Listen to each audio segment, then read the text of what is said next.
Good morning to everyone. Welcome to the Temple of the Living God, in case you weren't sure where you were.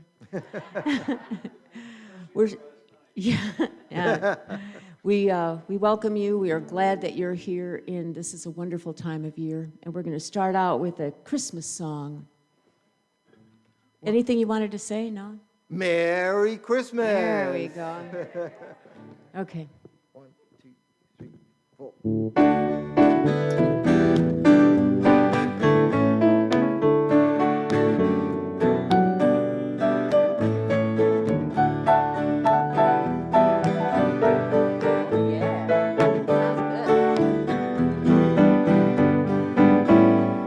I feel it in my fingers, I feel it in my toes. Christmas is all around me, and so the feeling grows. It's written in the wind, it's everywhere I go. So if you really love Christmas, come on and let it show. You know I love Christmas, I always will. My mind's made up by the way that I feel. There's no beginning, there'll be no end. 'Cause on Christmas you can depend. You gave your presents to me, and I gave mine to you. I feel the Spirit in me, in everything I do. You know I love Christmas, I always will. My mind's made up by the way that I feel. There's no beginning, there'll be no end. 'Cause on Christmas you can depend. It's written in the wind, it's everywhere I go. If you love Christmas, come on and let it show. Come on and let it show. Come on and let it show.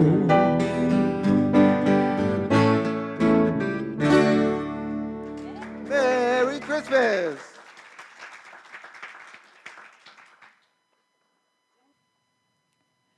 I would like to thank all who are joining us now on social media.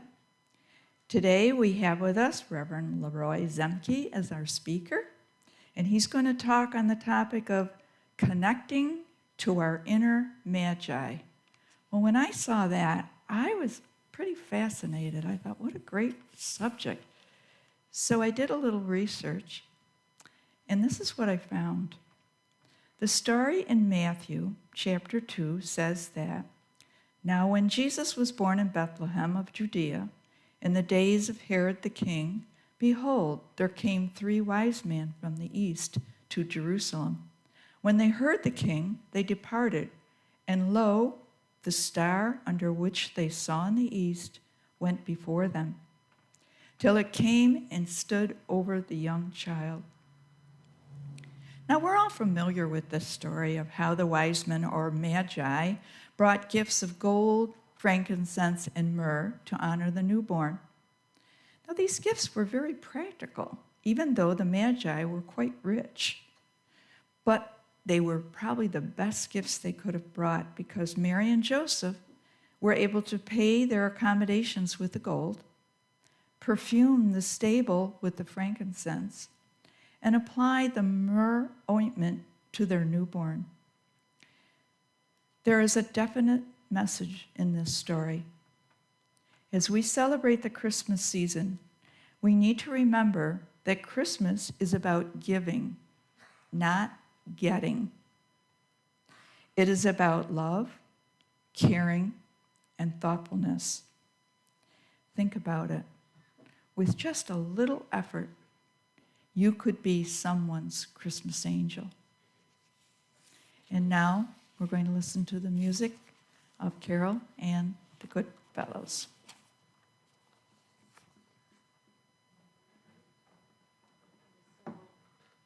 So enamored by the reading there, I forgot to get up. Forgot to get up to sing. This is another song that Richard brought to the table. Anything you want to say? Yes. Connect to our inner magic, for we are all kind of magi. Nice. That was nice. 1, 2, 3, 4. Let's try that again. My fault. 1, 2, 3, 4.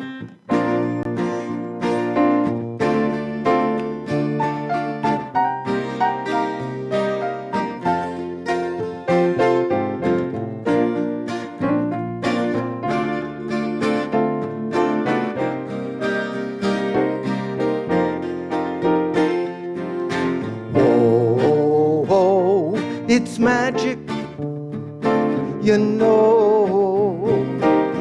Never believe it's not so. It's magic, you know. Never believe it's not so.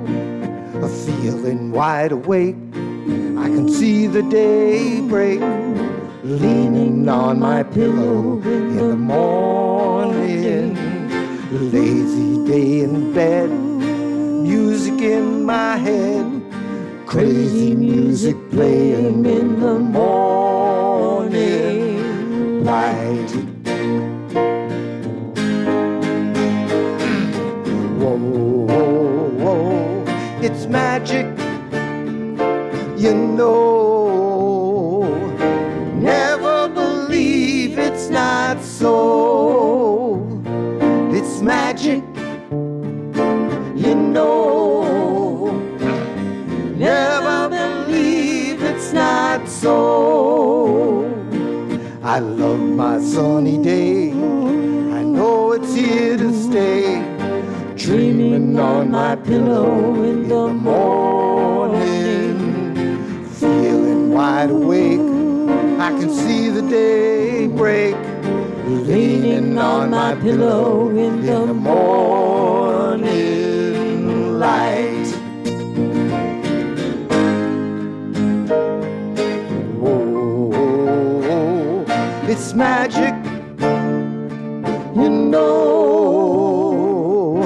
Never believe it's not so. It's magic, you know. Never believe it's not so.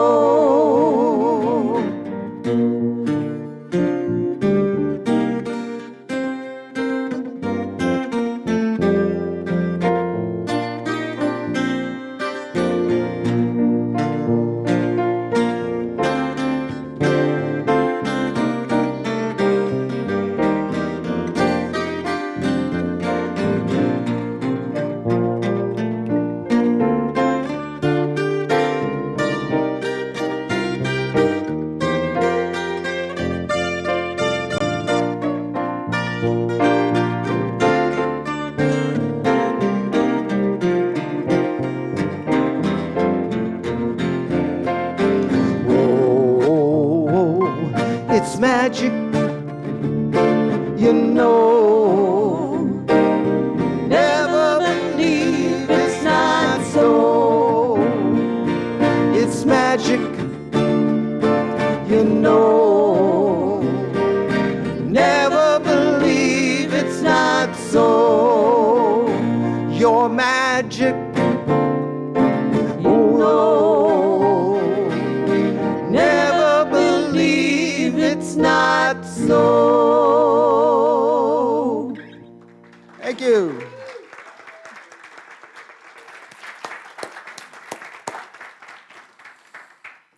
Warmest thanks to you for the beautiful music. And good morning once again to all of you, both who are with us here at our church location in St. Petersburg, Florida, and who are joining us online wherever you may be. As you have already heard, the Magi were wise men who lived in isolated places away from where Jesus was born, near Bethlehem in Judea.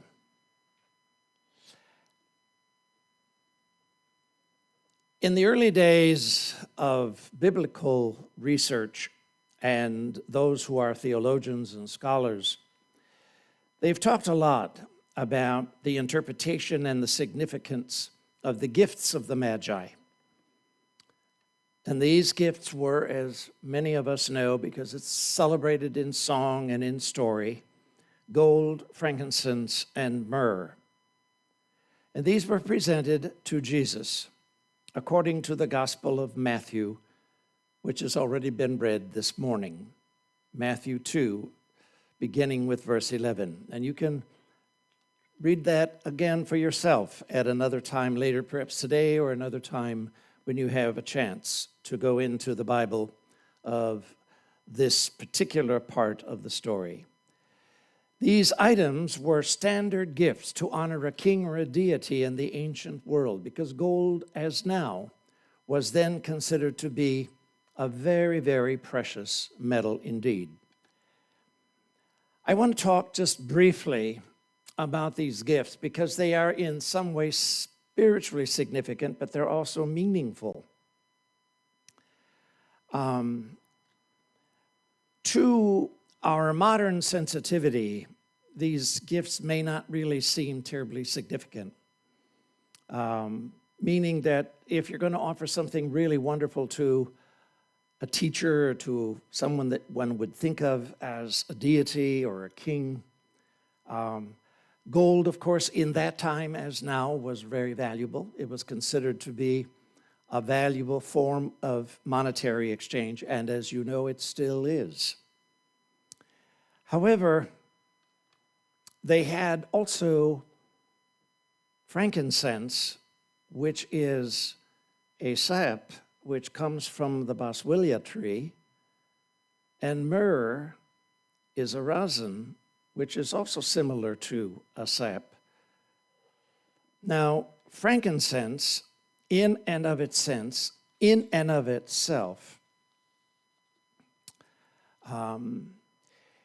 is an aromatic rosin, which is obtained from an extremely hardy tree called the boswellia tree, which has the ability to grow in the most hostile, rugged, and unyielding environments, such as that part of the country would indicate. It has the ability to grow where there is no soil. It is even so strong that it has been found to grow out of solid rock. Therefore, this is a symbol of the resilience, the strength, and the endurance for which it is known. It is obtained by cutting and slashing the tree so that the sap can bleed out. When it bleeds out in the form of tears, this is applied to the human body to remove pain. And it was used as an emollient as well to remove pain in various areas of the body. It has a pleasant aroma, which is associated with masculine energy. And it was used, interestingly enough, to anoint newborn babies. Frankincense was used and is still used in initiatory ceremonies in various systems of healing who are entering into a new phase in their life, a man or a woman or a person who is entering into a new phase. It's really considered to be a fragrance, and its symbolic meaning then which was used then, is to welcome the newborn. And in this instance of Jesus, the newborn Christ, according to the story that unfolds around that. So, what's myrrh? Myrrh is a rosin, which is obtained from a thorny tree, which grows in dry and desert regions, such as you would find in the Middle East, in many parts of the Middle East. I remember many years ago in '78 when I had the pleasure of visiting the Middle East, never having seen any part of the world which was so arid and dry. It was incredibly dry. And the teachers of the time that were talking about these plants were saying that rain came occasionally. And what does that mean? Occasional really was maybe once every 30 years they would have rain. When we were in Egypt that year in 1978, our Egyptian guide told us that Egypt had had the first rain that year that had fallen in 30 years. So it is an arid country, to speak very briefly of it. So when the tree is cut open, a sap seeps out, and it is a gum. Myrrh was valued both for its medicinal values as a way, again, to help to heal imbalances in the chemistry, but because of its property, it was used in the embalming of the dead and therefore prevents odor from coming out into the atmosphere. I don't need to draw pictures. I'm sure you all get the message. So myrrh symbolizes a feminine and nurturing essence, and it is an energy which is very much linked to the earth. Now, this is a little bit of the historical side of the gifts that were given to Jesus. Now, today, when we talk about the wise men, who are the wise men? And the wise men really are a mystery. There is no real knowing who they were as individuals. They are considered to be scholars, theologians, healers, natural healers, astrologers, interpreters of dreams, men and also women in some cases, who had the ability to heal by touch, to use herbs and plants and minerals in their environment wherever they lived. You know, in today's world, that's somewhat of a mystery, isn't it? You know, we live in a modern world. As you know, we are blessed. And how many of us ever think about reaching out to someone who would be a natural healer unless we are at a point in our life where we're open to that possibility? We are educated in our country to trust medical men and women, trained people, and they function in offices, air-conditioned no less, and clinics and hospitals and university centers all over the map. And this is not only true in our country, but in many other parts of the world. So drawing upon wise men as they are thought of, or people or teachers, would seem to be somehow unusual for us. Maybe those of you who attend here in this church would be a little bit more sensitive to that, a little bit more likely to say, yes, I would seek out a wise man. I would seek out a wise person in that way. And when I use the word man, I'm using it in the collective sense. So in today's world, how do we connect to the Magi? All of us have, in today's world, a connection to spiritual teachers. Jesus, of course, in the Christian world, is well known to us, and we're marking his birthday this month. And then there are, of course, the great leaders of all the great religions of the world. There are, of course, those men and women that we all know as founders of movements. In our own country, we had, for example, the founder of SRF, Self-Realization Fellowship, by Paramahansa Yogananda, who came from India to establish Indian teachings as a way to go into spiritual truth, spiritual reality. So he is a wise man. And there are millions of men and women who follow that teaching here in our country. But there are many others.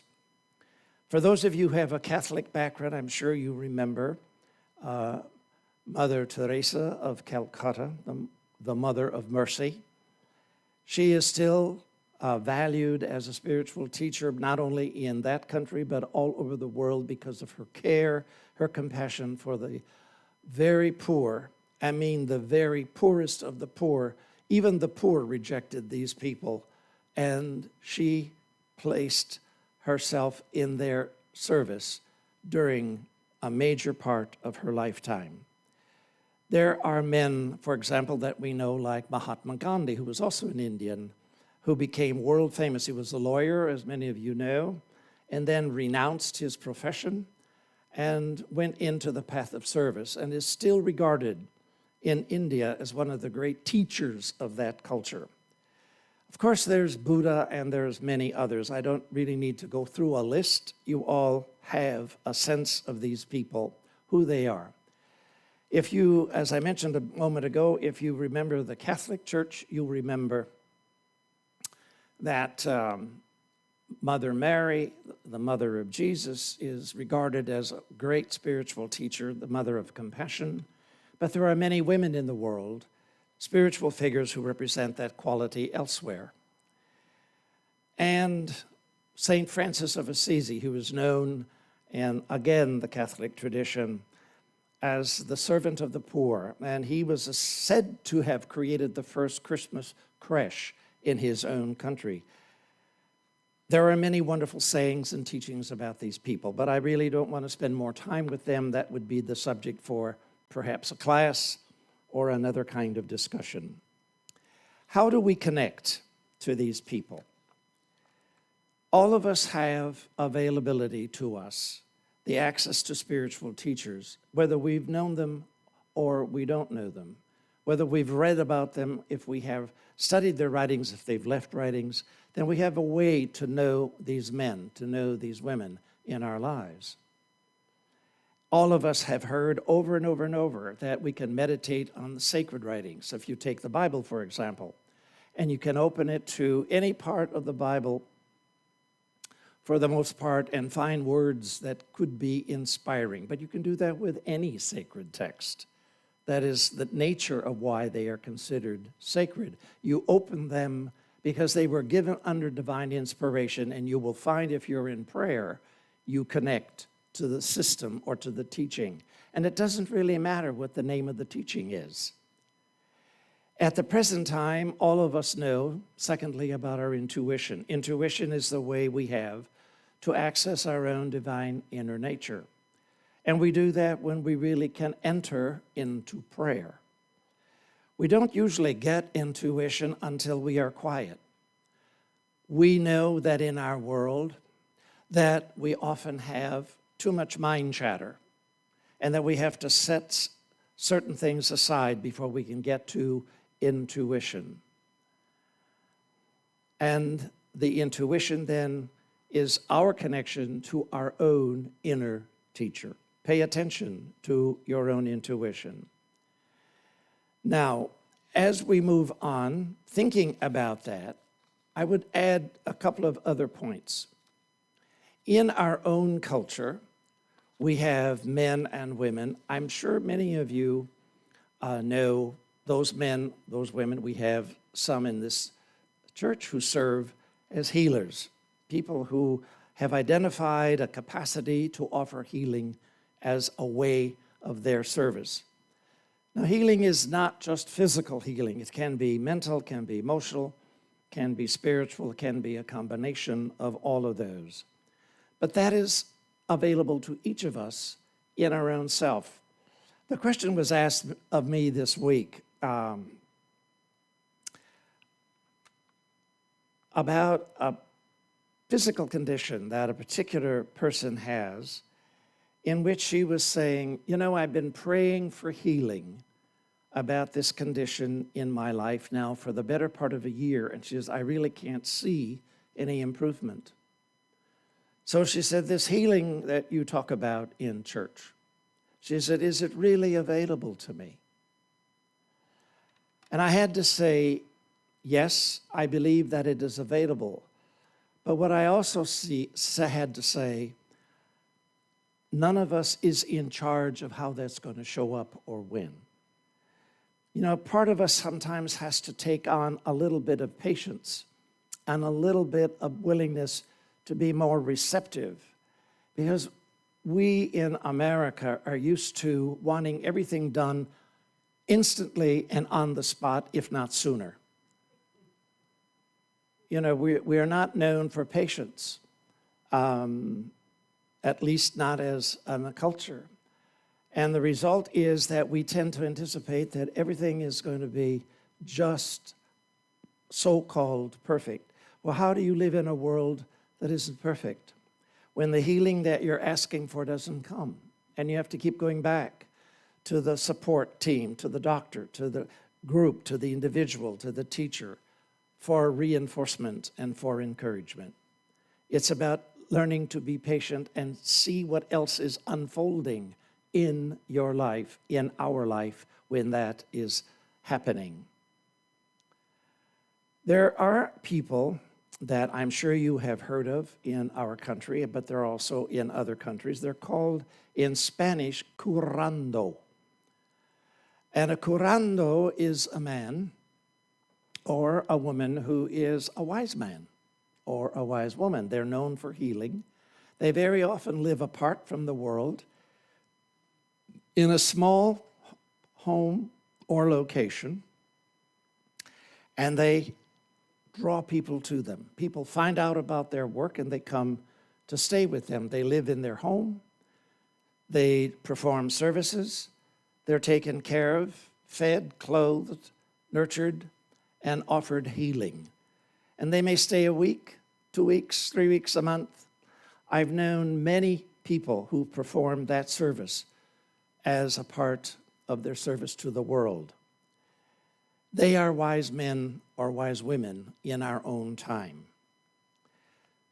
If that does not really speak to you as something that you would do, then remember, and I want to make this my final point, there's much more I would really like to say about this, but it'll have to go into another time, another class, perhaps. The real work is to discover that we have individually access through our own nature the wisdom that guides us in this life. I'm going to talk more about this next month, but all of us, I think, have a calling to perform a work here. None of us really always know what that work is, and it doesn't necessarily stay the same. But there is a work that we're doing in the world that God is in charge of. And we have to learn how to listen for that within the context of our life. So the message of the Magi is that while we can go to the men and to the women who represent outer forms of wisdom, we already have access to them. And if you listen to the music, if you read part of the stories, if you look up some of the history, and during this period of time in December, it would be a good thing to do, I would encourage you to say, all right, what is it that the men of wisdom, the teachers of wisdom, flowing through me that I'm already connected to? I don't have to know them. I don't have to have experienced with them personally. That divine wisdom is already available. It doesn't go away. It just gets the opportunity to be poured through us in a new way. Isn't that wonderful? You and I have the opportunity to bring that invitation of Spirit into our life anew. And that, my friends, is what I would wish to share with you this morning. God bless.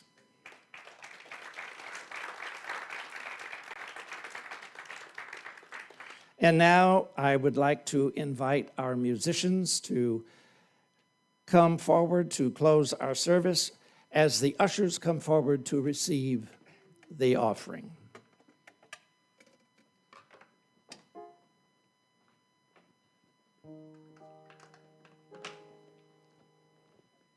God bless. God bless. Thank you. -2.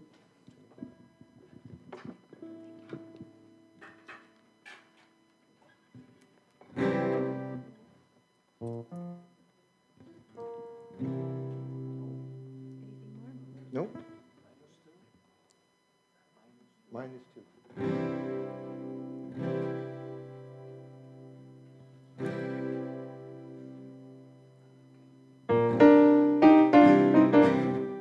Yep.